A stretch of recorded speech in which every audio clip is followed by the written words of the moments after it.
नमस्कार, प्रभा साक्षी देख रहे हैं आप। आपके साथ मैं हूं अंकित सिंह। वक्त संसद डायरी का है। संसद का शीतकालीन सत्र चल रहा है। शुरुआती दिनों में जबरदस्त हंगामे के बाद अब दोनों ही सदनों में सामान्य रूप से कामकाज होता हुआ दिखाई दे रहा है। आज लोकसभा में चुनावी सुधारों पर चर्चा हुई, वहीं राज्यसभा में वंदे मातरम पर भी चर्चा दिखाई दी।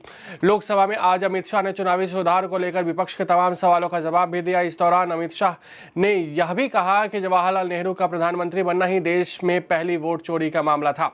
हालांकि राहुल गांधी और अमित शाह के बीच तीखी नोकझोंक भी देखने को मिली। कांग्रेस के नेतृत्व में विपक्षी दलों ने बुधवार को राज्यसभा में उस समय वॉकआउट कर दिया जब भारतीय जनता पार्टी के एक सदस्य ने गृह मंत्री अमित शाह से देश में फॉरेंसिक क्षमताओं को बढ़ाने को लेकर पूछे गए अपने प्रश्न को बिना कोई कारण बताए वापस ले लिया। वहीं राज्यसभा में जल प्रदूषण, नक्सलवाद, परीक्षा केंद्र, सड़क हादसों से संबंधित मुद्दे भी उठाए गए।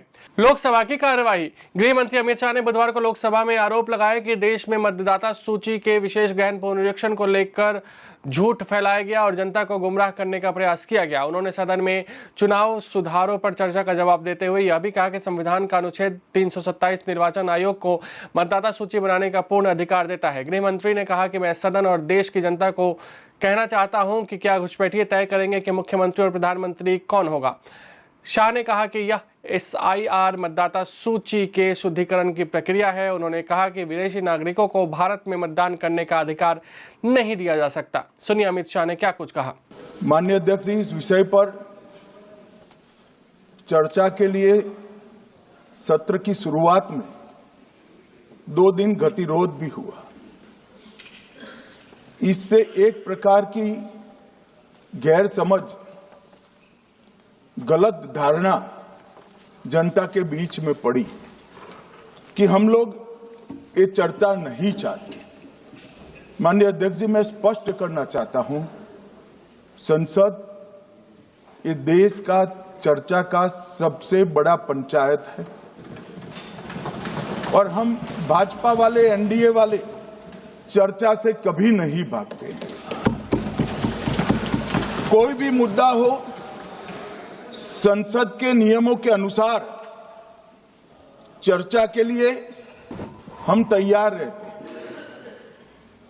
हमने 2 दिन तक विपक्ष के चर्चा करी कि इसको बाद में किया जाए, 2 सत्र बाद में किया जाए, मगर नहीं माने। हमने हाँ भर दी। मेरा दायित्व है मान्यवर कि हमने क्यों ना बोली थी। ना बोलने के 2 कारण थे। एक कारण था कि चर्चा गहन पुनः निरीक्षण के नाम पर वो मांगते थे, SIR के नाम पर मांगते थे। मान्यवर, मेरा बहुत स्पष्ट मत है कि SIR पर इस सदन पे चर्चा नहीं हो सकती है, क्योंकि गहन पुनः निरीक्षण की जिम्मेदारी भारत के चुनाव आयोग की है। भारत का चुनाव आयोग और चुनाव आयुक्त ये सरकार के तहत काम नहीं करते। अगर जब चर्चा होती है और कुछ सवाल खड़े किए जाएंगे तो इसका जवाब कौन देगा। मान्यवर, जब उन्होंने कहा कि हम चुनाव सुधार पर चर्चा करने के लिए तैयार है, हम तुरंत मान गए और आज चुनाव सुधार पर ही चर्चा हुई।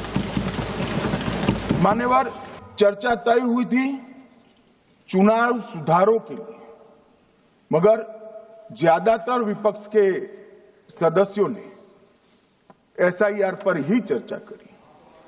अब चर्चा इन्होंने जिस तरह से शुरू करी है, जवाब तो मुझे देना पड़ेगा मान्यवर, और मैं मानता हूं उनको सुनना भी चाहिए।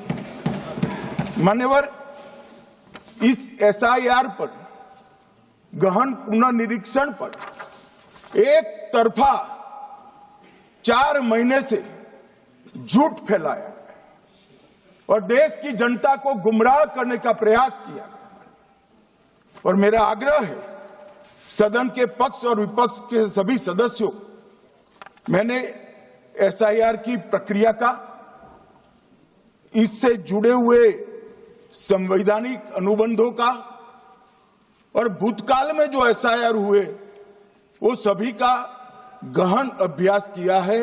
मैं आज आपके माध्यम से इस सदन को और सदन के माध्यम से पूरे देश की जनता को जो झूठ विशेषकर कांग्रेस पार्टी द्वारा फैलाया गया है वो झूठ का मेरे तर्कों के हिसाब से जवाब देना चाहता हूं। गहन पुनर्निरीक्षण क्या है? माननीय, एक गहन पुनर्निरीक्षण है कि जिनकी मृत्यु हो गई उनके नाम कट जाए, जो 18 साल से बड़े हो गए उनके नाम जोड़ जाए, जो किसी भी प्रकार से 2 जगह मतदाता है उनके नाम कट जाए, और जो विदेशी नागरिक है उनको चुन चुन कर डिलीट किया जाए। ये गहन पुनर्निरीक्षण। और मैं आज इस मंच से आपके माध्यम से इस सदन को और देश की जनता को कहना चाहता हूं, क्या कोई भी देश का लोकतंत्र सुरक्षित रह सकता है जब देश का प्रधानमंत्री और राज्य का मुख्यमंत्री कौन हो वो घुसपैठ ये तय करेंगे? मान्यवर, नहीं रह सकते। एक मतदाता का एक से ज्यादा जगह पर वोट होना चाहिए। मान्यवर, एक से ज्यादा जगह पर वोट होना चाहिए। जो लोगों का मृत्यु हो चुका है, मान्यवर, जिन लोगों का मृत्यु हो चुका है उनका वोट मतदाता सूची में होना चाहिए। मान्यवर, ये SIR और कुछ नहीं है, मतदाता सूची का शुद्धिकरण है। मैं मानता हूं इससे कुछ दलों के राजनीतिक स्वार्थ आहत होते हैं। मुझे उन दलों के प्रति एक प्रकार से अनुकंपा भी है, क्योंकि देश के मतदाता तो वोट देते नहीं है।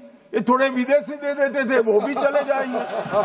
मगर मान्यवर, क्या हमने भारत के नाते निर्णय करना पड़ेगा कि इस देश की संसद को चुनने के लिए, राज्य की विधानसभा को चुनने के लिए विदेशी को वोट देने का अधिकार देना है या नहीं देना है? और मेरा मत है, मेरा विनम्र मत है मान्यवर, कि ये नहीं देना चाहिए। चुनावी सुधारों पर चर्चा में भाग लेते हुए भाजपा सांसद कंगना रनौत ने वोट चोरी के आरोपों को लेकर कांग्रेस पर पलटवार करते हुए कहा कि प्रधानमंत्री नरेंद्र मोदी EVM हैक नहीं करते बल्कि वह लोगों के दिलों को हैक करते हैं। वहीं कांग्रेस नेता KC वेणुगोपाल ने मुख्य निर्वाचन आयुक्त और निर्वाचन आयुक्तों की नियुक्ति करने वाली चयन समिति के प्रधान न्यायाधीश को बाहर रखने पर बुधवार को सरकार को आड़े हाथों लिया, जिस पर भारतीय जनता पार्टी की ओर से रविशंकर प्रसाद ने कहा कि जब प्रधानमंत्री के नेतृत्व वाली चुनी हुई सरकार पर न्यूक्लियर बटन का भरोसा किया जा सकता है तो इन नियुक्तियों के समय ऐसा क्यों नहीं किया जा सकता है। रेल मंत्री अश्विनी वैष्णव ने बुधवार को कहा कि देश में अमृत भारत स्टेशन योजना के तहत रेलवे स्टेशनों पर रेल यातायात रोके बिना पुनर्निर्माण का बहुत जटिल काम किया जा रहा है और 1300 चिन्हित स्टेशनों में से 160 पर यह काम पूरा हो गया है। संचार मंत्री ज्योतिरादित्य सिंधिया ने बुधवार को कहा कि भारतीय डाक को अधिक डिजिटल अनुकूल बनाने और बेहतर सेवा वितरण के लिए सरकार इसकी व्यावसायिक प्रक्रिया में सुधार लाने को लेकर काम कर रही है। राज्यसभा की कार्यवाही मानसिक स्वास्थ्य संबंधी समस्या को अब भिन्न समझ पाने और इसे सामाजिक धब्बा मानने की प्रवृत्ति के चलते इस समस्या को जाहिर करने में हिचकिचाहट होने का दावा करते हुए भाजपा की रेखा शर्मा ने कहा कि अगर समय रहते इलाज हो जाए तो मानसिक समस्या से निदान संभव है। राज्यसभा सदस्य हर्षवर्धन श्रृंगला ने बुधवार को उच्च सदन में दार्जिलिंग चाय उद्योग की वर्तमान स्थिति पर गंभीर चिंता जताते हुए कहा कि उद्योग कम गुणवत्ता वाले आयात में बढ़ोतरी, जलवायु संबंधी दबाव और बागान की वित्तीय समस्या जैसी कई चुनौतियों का सामना कर रहा है। समाजवादी पार्टी के सांसद जया बच्चन ने बुधवार को राज्यसभा में मांग की कि देश भर की सड़कों पर एम्बुलेंस की आवाजाही के लिए समर्पित आपातकालीन लेन बनाई जाए। उन्होंने कहा कि भारत में जहां किराना सामान 15 मिनट में और पिज्जा 30 मिनट में घर पहुंच जाता है, वहीं अस्पताल पहुंचने में देरी के कारण मरीज रास्ते में ही दम तोड़ देते हैं। अगर आप भी लेना चाहते हैं देश दुनिया की तमाम जानकारी तो आज ही सब्सक्राइब करें हमारे चैनल को। साथ ही नीचे दिए बेल आइकन को जरूर दबाएं ताकि हर अपडेट आप तक पहुंच सके।